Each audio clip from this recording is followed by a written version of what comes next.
Welcome dear learners to academics fair. So dear learners, आज की इस वीडियो में हम बीटेक फर्स्ट ईयर AKTU में जो सब्जेक्ट है फंडामेंटल्स ऑफ इलेक्ट्रिकल इंजीनियरिंग, उसमें यूनिट 5 इलेक्ट्रिकल इंस्टॉलेशन का पहला topic switch gear in electrical systems का इंट्रोडक्शन देखेंगे।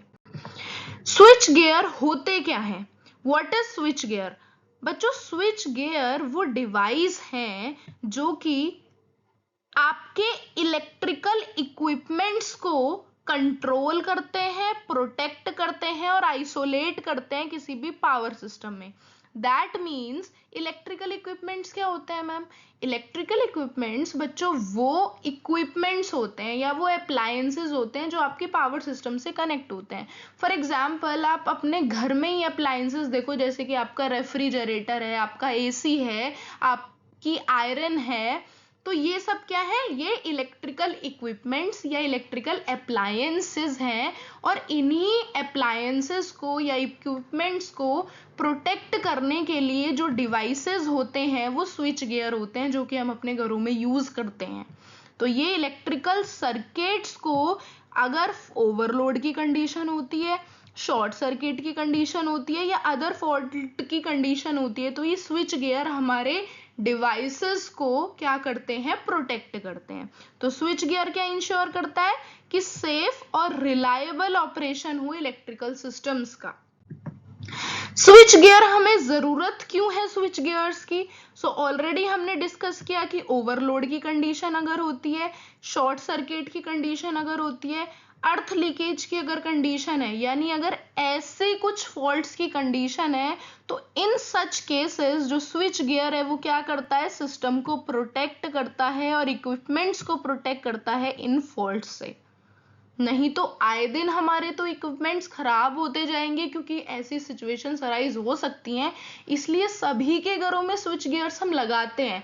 अभी आपको समझ नहीं आ रहा होगा कि क्या स्विच गियर हम लगाते होंगे, अभी हम डिस्कस करेंगे आने वाली वीडियोस में उन चीजों को। नॉर्मल एंड अबनॉर्मल कंडीशन, बच्चों ये चीज समझनी आपके लिए बहुत इंपॉर्टेंट है, क्योंकि जब हम आगे स्विच गियर्स के एग्जाम्पल्स को, जो कि 4 से 5 है, उसको हम एक एक डिटेल में जब हम डिस्कस करेंगे, तो उनकी वर्किंग में नॉर्मल और अबनॉर्मल कंडीशन कैसे चल रही होती है वो मैं आपको बताऊंगी। तो नॉर्मल कंडीशन होती क्या है? जनरल मीनिंग पहले अभी स्विच गियर के टर्म्स में समझो। अगर इक्विपमेंट में या किसी भी पावर सप्लाई में जो करंट है सेफ लिमिट में है।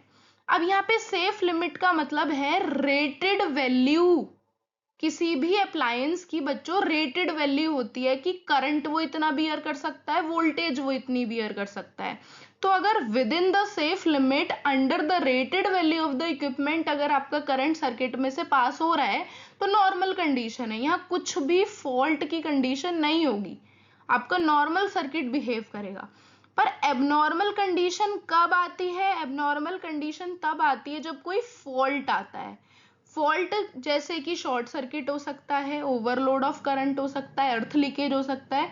तो इस केसेस में जो स्विच गियर हैं वो कैसे प्रोटेक्ट करते हैं? वो सप्लाई को ही डिस्कनेक्ट कर देते हैं, जिससे हमारा जो इक्विपमेंट है वो बच जाता है, डैमेज नहीं होता, नहीं तो आए दिन डैमेज होता रहेगा। Now types off switch gear, बच्चों ये कुछ टाइप्स लिख रहे हैं स्विच गियर के। ये इंपॉर्टेंट स्विच गियर डिवाइसेस हैं, और बच्चों AKTU एग्जाम्स में इलेक्ट्रिकल के पेपर में इनमें से 2-2 के कॉम्बिनेशन भर भर के आते हैं। तो अगर आप इन चारों को कर लेते हो तो तुम्हारा 7 मार्क्स प्लस पूरे हो जाते हैं। और सेक्शन बी में अगर आ जाए, जहां पे आपको चॉइस मिलती है, तो वहां पे भी हो सकता है, तो ये आपको 14 मार्क्स देके जा सकते हैं। क्लियर हो गया? तो इन चारों को हम डिटेल में अलग अलग डिस्कस करेंगे विद वर्किंग प्रॉपर। तो आज के लिए ये इंट्रोडक्शन था कि स्विच गियर होता क्या है और हम क्या क्या पढ़ने वाले हैं। क्लियर है बच्चों? आज के लिए इस वीडियो में इतना ही। अगर आपको वीडियो पसंद आई है तो लाइक करो, चैनल को सब्सक्राइब करो, फ्रेंड्स के साथ शेयर करो, और नेक्स्ट लेक्चर्स हमारे इन चारों स्विच गियर डिवाइसेस पर होंगे। सो जब तक के लिए वेट, ओके।